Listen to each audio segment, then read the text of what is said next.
So at this point, I'm going to turn it over to Bill with the sailing. Thank you. Bill Stump, your PRO for this coming week. It's my pleasure to join the race committee team at San Diego Yacht Club, headed up by Susie Graff and Jim Pearson, the race committee chairs this year, International Race Officer Bruce Green, and joining us from down under, Sydney, the host of the next World Championship for the Etchells class is Rob Ridley, and he'll be on the Corinthian race committee boat as well. So hopefully you've all had a chance to read through the sailing instructions. They weren't short, but we tried to make them complete. If you have any questions about them, any inconsistencies or what he means, please submit them in writing. This is a good day to do it so we can address those and get any necessary changes posted before tomorrow morning's deadline. I'm going to go through a few things real quickly.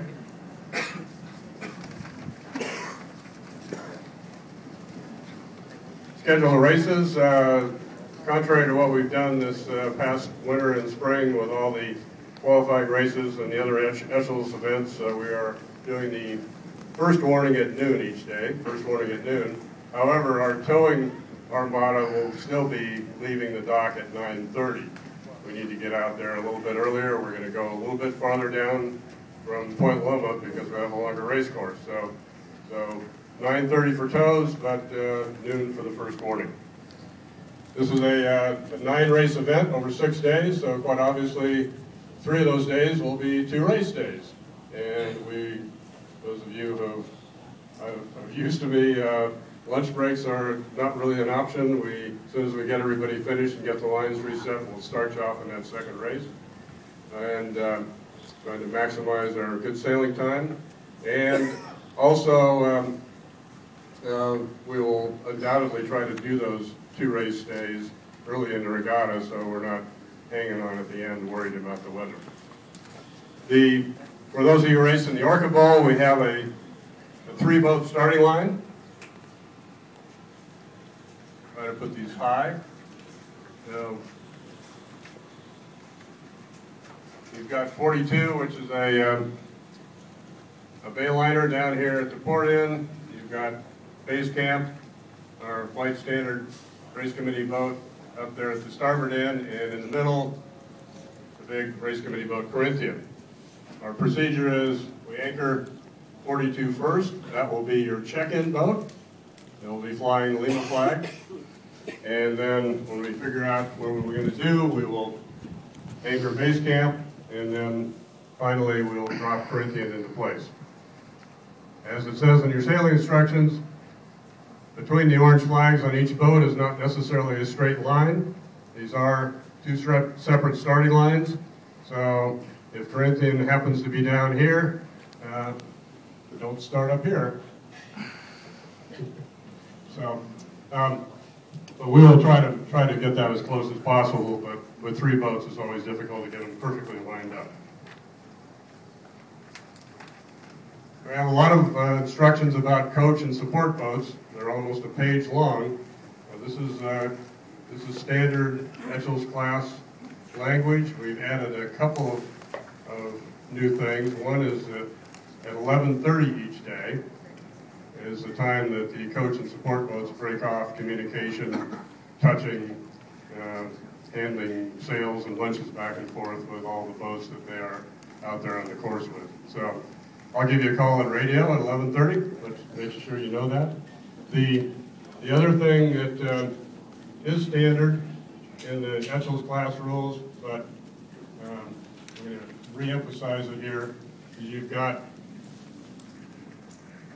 here's your upwind race course, lay lines, and you are restricted from the start. You're down below the starting line from the warning until 5 minutes after the start.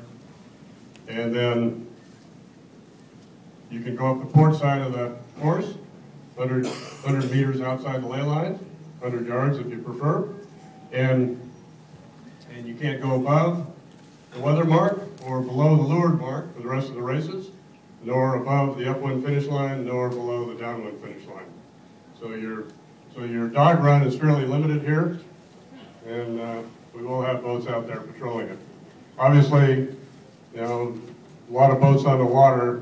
We have coach boats running back and forth, it's pretty important that we give the competitors a clear race course. We are hailing OCS boats over Channel 69, and we will hail by bow number or sail number. And if you're really lucky, you may hear both, your bow number and your sail number.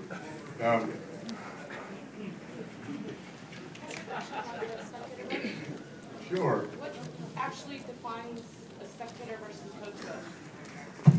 Well, a spectator boat gets to stay 150 meters outside the ley line, and a coach boat is registered, has a flag, and is monitoring 69, and is 100 meters out. So can spectator boats have contact between boats after the 11:30? And then we will call you a coach boat and proceed accordingly. I mean, the point is quite obvious that we're not, you know, we want everybody has got some, well, not everybody. A lot of people have some form of coaching, some more than others. We're trying to level the playing field a little bit. So the spectator boat tows you in and out, is that considered a coach boat? Well, probably not, but you know, still the 11:30 break off until the end of racing for the day. Remember, on a 2-race day, that's after the second race. Is what we're looking for. Okay, and we will have patrol boats there. We're not trying to be draconian here, but it's just trying to be fair to all competitors. Yes, sir. Is that after your boat finishes or after the last boat? After your boat or the last boat finishes? Well, I will tell you that for an upwind finish in a light air day, you are not going to be able to go steaming across the top of the finish line to pick up your boat. So you might want to figure out other arrangements. I mean, it's just, again, 80 boats finishing, and if it's light and boats are coming in, you know, in a crowd in the finish line, nothing worse than to have a bunch of coach boats steaming across the top mark and leaving wakes. You might want to sort that and say which it is, so there's not a problem later. At the conclusion of racing. It says the conclusion of racing. We'll address that. It does say conclusion of racing, so that would mean the last place boat is That would be, racing. yeah, exactly. So we'll figure out something that accommodates everybody. Dennis?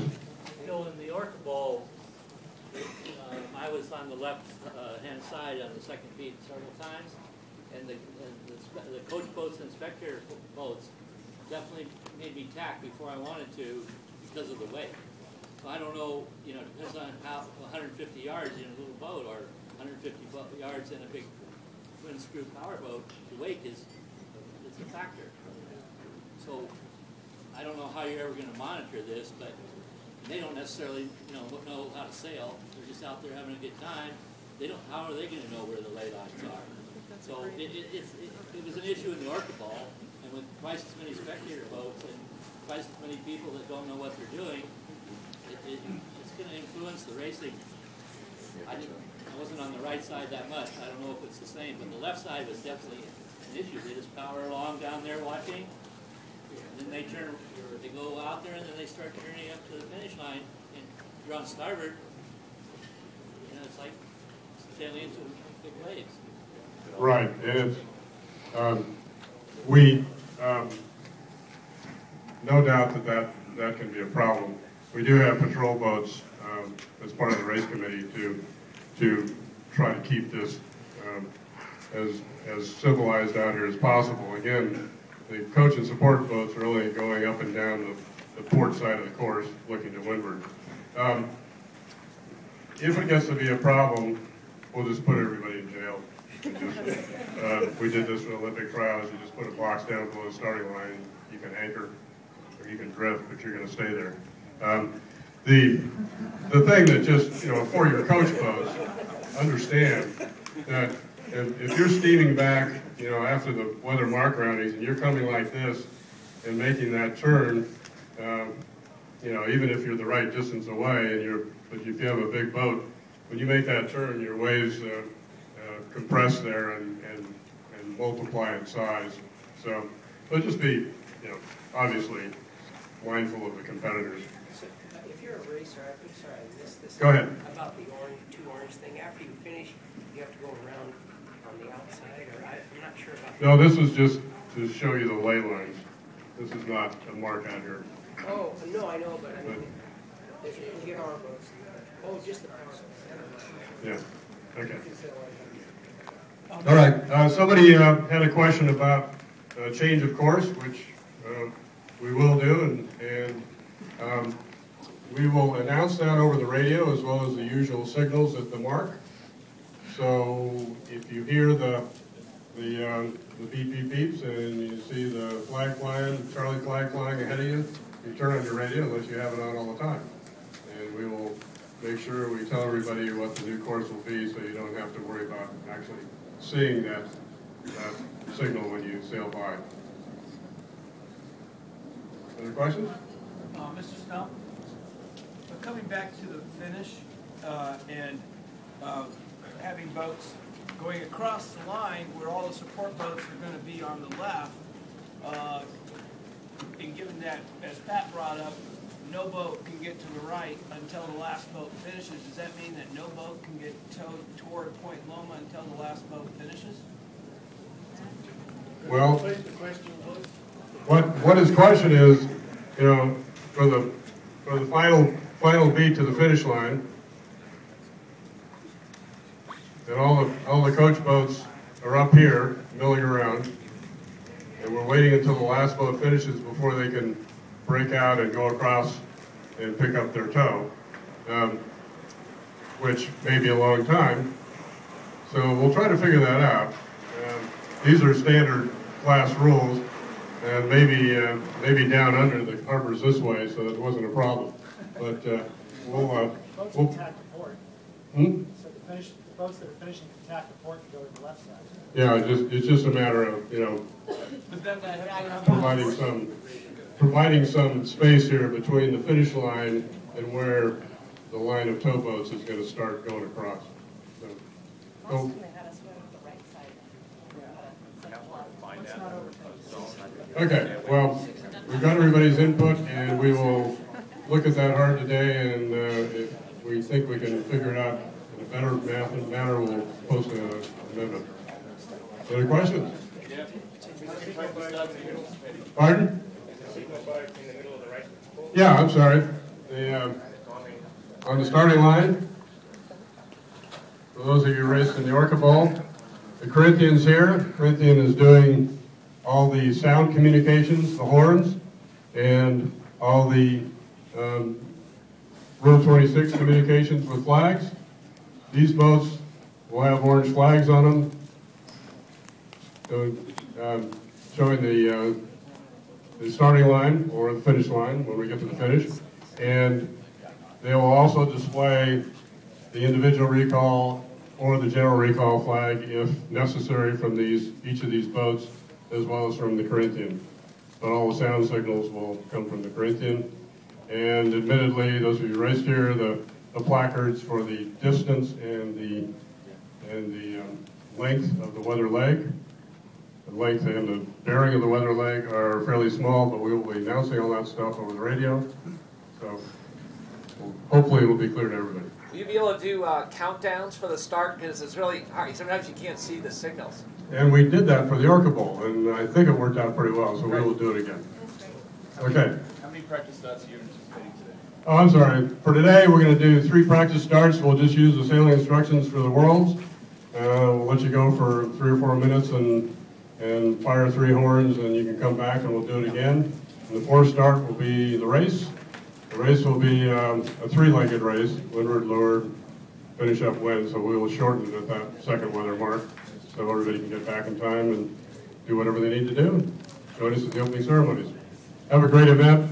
If you want to offer more suggestions, I'm down at the race committee boat, 9 o'clock in the mornings and afterwards until the rum runs out, so we'll see you there. Thank you.